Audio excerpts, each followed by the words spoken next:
Assalamualaikum warahmatullahi wabarakatuh. Salam sejahtera untuk kita semua. Semoga kita selalu diberi kesehatan dan kebahagiaan. Sebelumnya, saya ingin mengucapkan terima kasih kepada Ibu Dr. Randa Eko Sri Rahayu M.Hum selaku dosen pengampu mata kuliah sejarah sastra yang sudah memberikan kesempatan kepada saya untuk menyampaikan materi mengenai angkatan 45 ini. Baiklah, perkenalkanlah saya Siti Nurdiana Hasanah, mahasiswa program studi pendidikan bahasa dan sastra Indonesia, Universitas Muhammadiyah Purwokerto dari kelas 2B dengan nomor induk mahasiswa 2001040057. Baik, sebelum kita menuju ke pembahasan, di sini harus dipahami bahwa pertumbuhan sastra Indonesia itu bukan gejala yang tiba-tiba terjadi, melainkan proses perubahan budaya yang sudah berkembang di masyarakat melalui proses yang panjang. Mari kita tarik ulur ke belakang mengenai periode sastra Indonesia. Baik, sebelum angkatan 45 telah lahir dan berkembang sastra Melayu Tionghoa, yaitu sekitar pada akhir abad ke-19. Kemudian ada angkatan bacaan liar, setelah itu ada sastra Quran, kemudian ada angkatan balai pustaka, lalu ada angkatan Pujaga Baru. Nah, barulah sampai pada titik yaitu di mana ada angkatan 45 yang akan kita bahas nanti.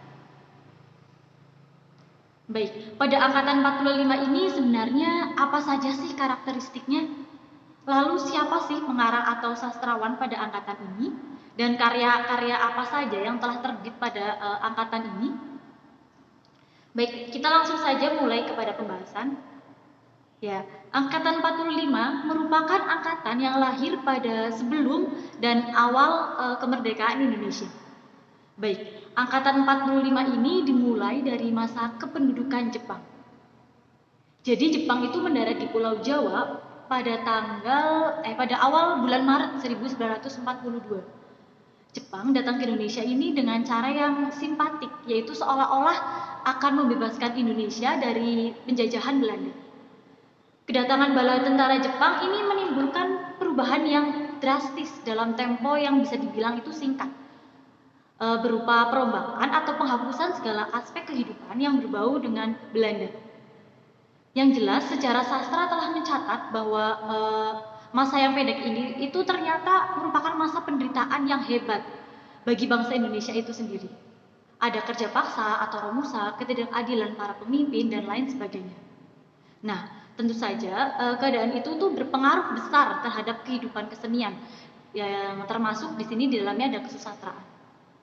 Lembaga yang besar pengaruhnya terhadap kesusastraan pada masa itu adalah Keimin Bunka Sidoso, atau kantor kebudayaan yang didirikan oleh pemerintah Jepang. Di sini tujuannya yaitu untuk memobilisasi potensi seniman budayawan sebagai pendukung kepentingan Jepang dalam Perang Asia Timur Raya. Jadi di sini tuh karya sastra yang mendukung Jepang di sini jelas akan memperoleh kesempatan dalam hal publikasi.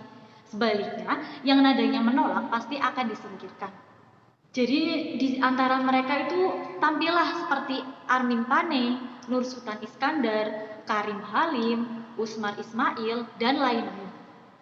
Namun tidak lama kemudian sadarlah mereka bahwa janji-janji manis Jepang itu hanyalah sebuah tipuan belaka. Lanjut kita menuju ke sastra propaganda. Pemerintah Jepang mendirikan ini tuh yang anggotanya terdiri dari budayawan, wartawan, dan seniman. Kegiatan yang dilaksanakan barisan propaganda ini adalah mendirikan surat kabar Indonesia Raya yang berisi pesan pemerintah, berita perang, dan iklan kebudayaan. Beberapa karya yang lahir pada masa ini yaitu seperti Cerpen Bersambung. Selain cerpen juga ditulis beberapa novel yang berisikan propaganda. Salah satunya yaitu ada Palawija karangan Karim Halim, dan novel lainnya ini adalah Anak Tanah Air karya Nur Sultan Iskandar. Gambar yang ditampilkan pada kedua novel tersebut tidak utuh dan tidak ditampilkan keadaan yang sebenarnya. Kondisi sosial dan politik di Indonesia yang ditampilkan dalam novel Palawija dan Cinta Tanah Air itu bertolak belakang dengan kondisi yang sebenarnya. Semua aspek sosial dan politik dalam kedua novel tersebut benar-benar ideal menurut ukuran pemerintah Jepang. Ya, baik selanjutnya, pada tanggal 17 Agustus 1945 terjadi proklamasi kemerdekaan bahwa Indonesia telah merdeka dan bebas dari belenggu penjajah. Setelah Indonesia merdeka ini banyak terjadi perubahan di berbagai bidang, termasuk di bidang kebudayaan.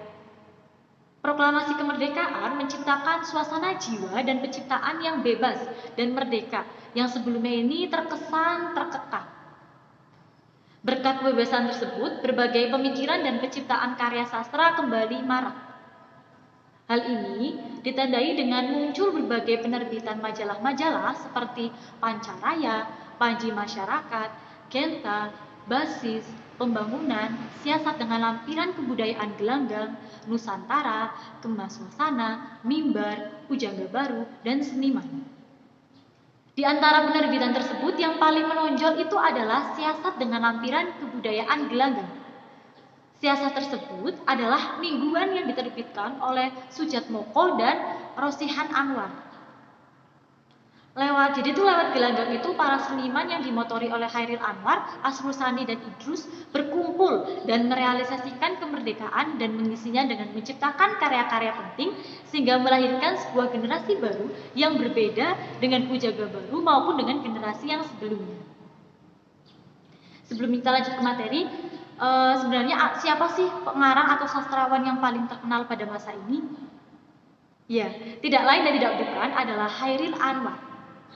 Jadi kumpulan puisi Chairil Anwar itu diantaranya ada Deru Campur Debu, Kerikil Tajam, Yang Terampas Putus, ada yang terkenal juga yaitu ada yang berjudul Aku dan Karawang Bekasi.